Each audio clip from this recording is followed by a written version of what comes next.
Under the dim light of Air Force One, the hum of the engines fills the background as President Donald Trump leans forward toward a small circle of reporters. His trip to Israel and Egypt has just concluded, a whirlwind day of diplomacy, speeches and symbolism. Now, mid-air and visibly energized, Trump is eager to shape the narrative before the ink even dries on the headlines. He starts by addressing the question that had lingered throughout his day in Jerusalem, his unexpected call for a pardon of Israeli Prime Minister Benjamin Netanyahu. With a half smile, Trump says it was just the perfect spot. His tone suggests a mix of calculation and intuition. I actually told him I didn't want to bring up the pardon, he admits, but it was just the perfect spot. It was good timing.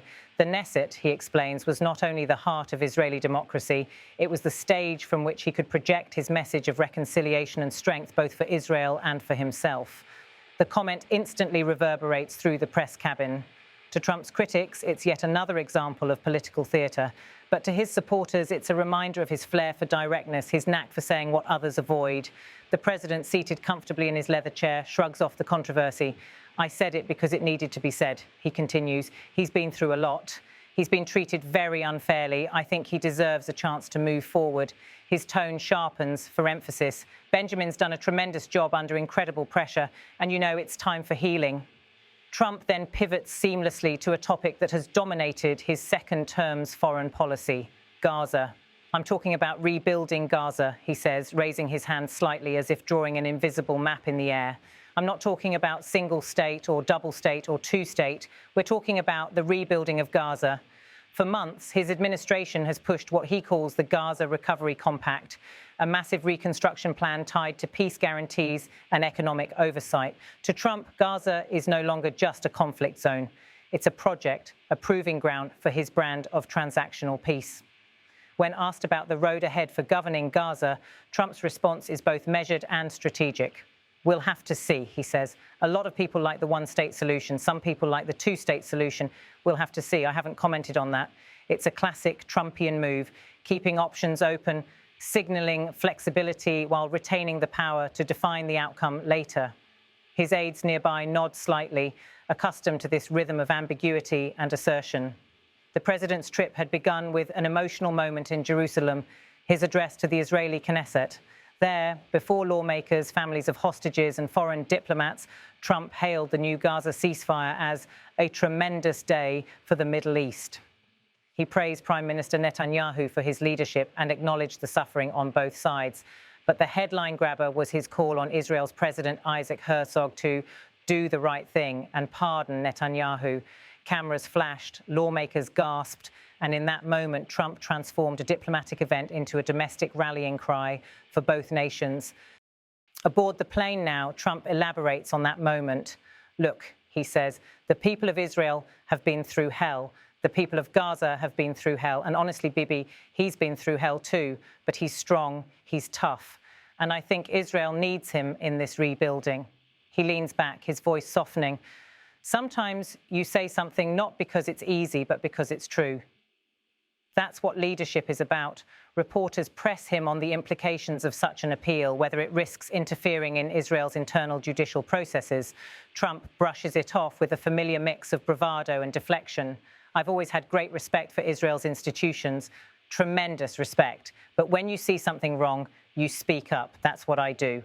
Always have, always will. Then comes a question about his broader strategy in the Middle East.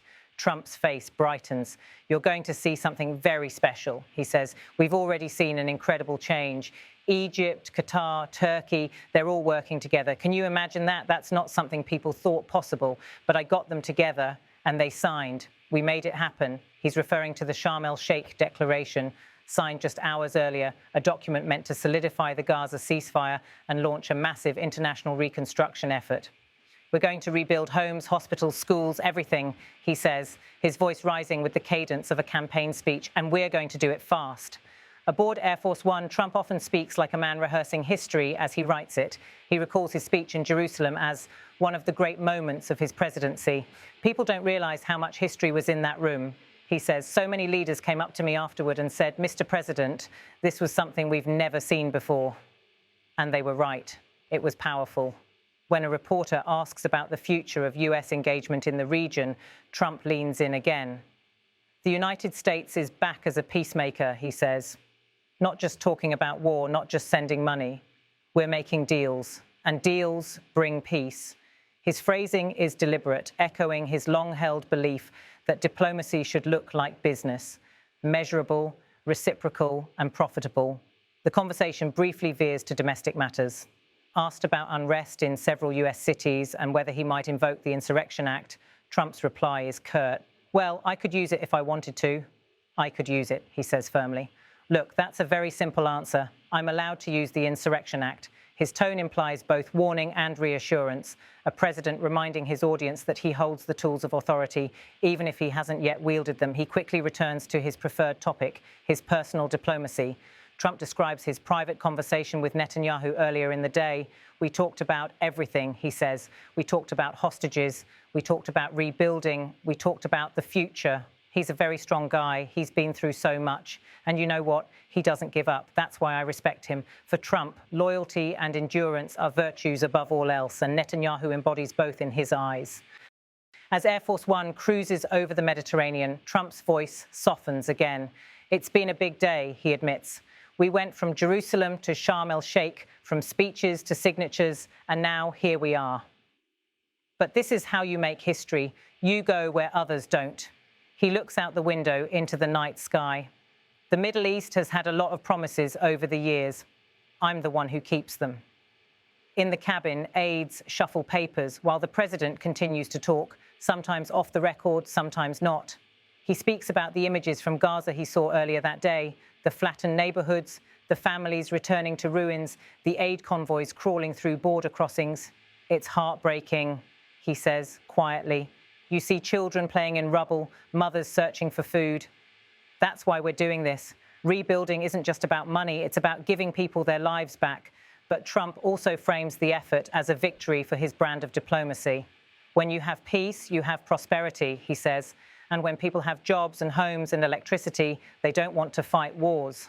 His aides nod again. This is the thesis he's been repeating since his first campaign, that economic leverage, not moral persuasion, drives peace.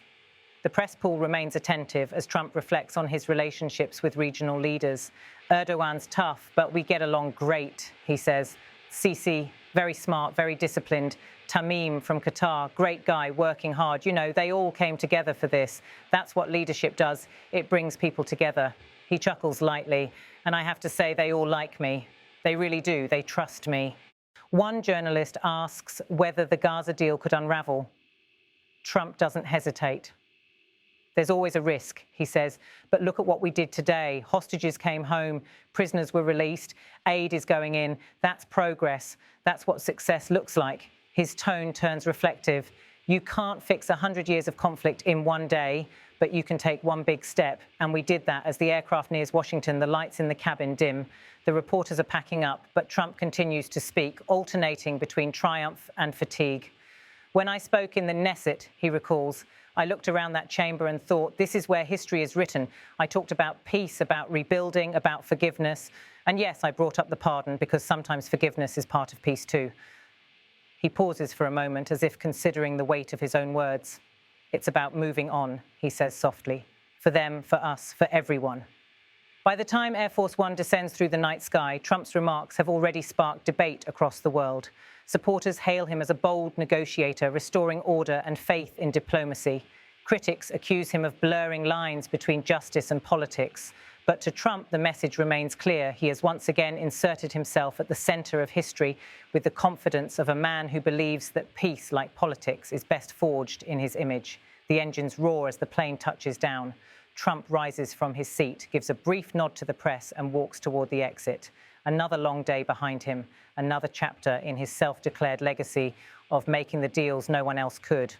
In his mind, the mission continues, not just to rebuild Gaza, but to rebuild the idea that America, under his leadership, still holds the world stage.